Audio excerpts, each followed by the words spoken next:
Hey there guys, welcome back to AFC Game by Game. This is my review of our victory yesterday at Huddersfield, the final score being 2-1 to Arsenal, and not a pretty performance to say the very least. And apologies that this video is coming a bit later than usual. I had a pretty busy weekend, but still it's a performance that I think is worth talking about, especially in the aftermath, given what's happened with Ainsley Maitland-Niles and his sort of reaction to the negative comments that are appearing on his Instagram page. And I think it's mental that we're criticising a guy that's 21 years old.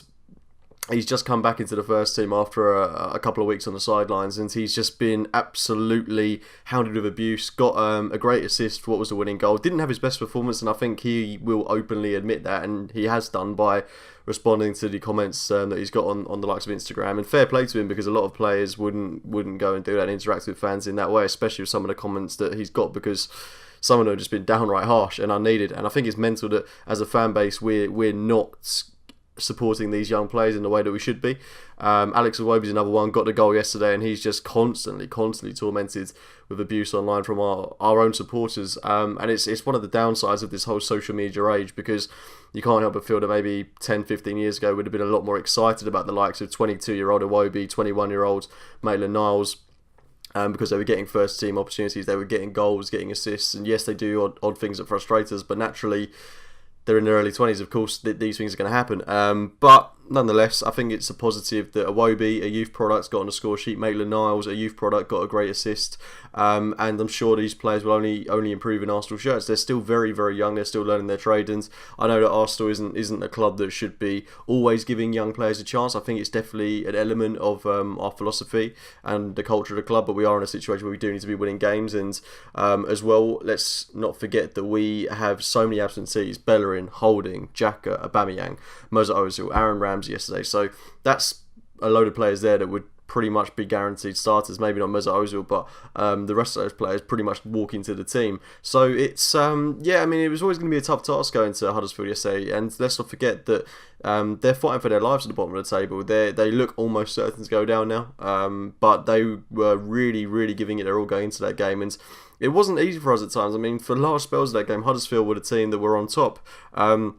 I was a bit disappointed with the team lineup. I'll be brutally honest. I'm a bit disappointed that we didn't give someone like Mavropanos a chance. I'd have liked to have seen him get a go ahead of someone like Mustafi, who hasn't been overly convincing in recent weeks. I'm not a huge fan of the back three system. I'd much rather have seen a flat back four.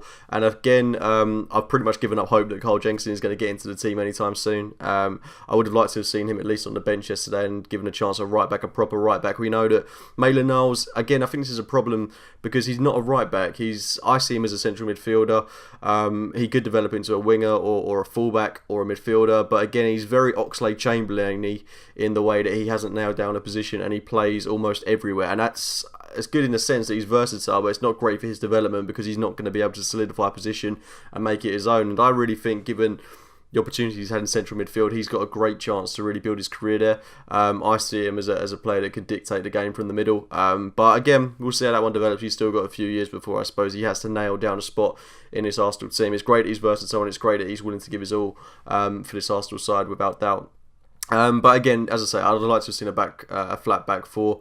Disappointed that Xhaka's out. I think we really missed him in the midfield. I don't think Torreira had a great game. Guendouzi was okay, but going forward, we really did seem to lack creativity at times. That was clear. Lacazette being the focal point of the attack did some good things. Iwobi and Mkhitaryan, I thought, worked very well behind him. Mkhitaryan coming back into the side is a big boost for us, because I think if we do go back to playing a 4-1-2-1-2 system, he's going to be that kind of pressing man, that man behind the Aubameyang, Lacazette, given that Ramsey's going to be off in the summer, given that Ozil's so out of favour. So there's a lot of weight on Mkhitaryan. I think that we'll look to get an upgrade on him in the summer.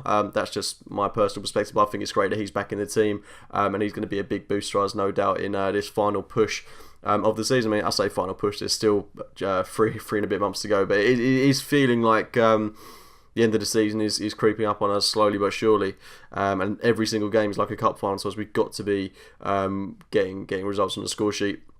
And as well, with the likes of Chelsea losing 6-0 today, with United getting wins on the score sheet, on the board as well, it's vital that we don't drop any points, especially to teams like the likes of Huddersfield. I mean, we've got Southampton coming up, we've got some winnable fixtures on the horizon. It's vital as well that we beat United at home, just to kind of put ourselves above them. I think that's really important given how far we were ahead of them, and now that they're ahead of us, it does show that we really have hit a rough patch. And I do think, taking all things into consideration, injuries have played a massive part in that. I felt like Emery was really onto something when we had Rob Holding in the side, and as well when Bellerin came back from injury, we really seemed to be knocking on the door of something that could be rather exciting. And I think if we did have these players available, we would be playing a much more exciting style of football. Unfortunately, it wasn't pretty against Huddersfield. I think we'll probably have a few more performances like that, but Aubameyang coming back in, Ozil, Ramsey coming back into the side, Granit Xhaka especially coming back into the team, these players will make a huge difference. But it's obvious as well that we need to improve defensively. Huddersfield deserved the goal yesterday, it has to be said, for the way they pressed, the way they attacked, and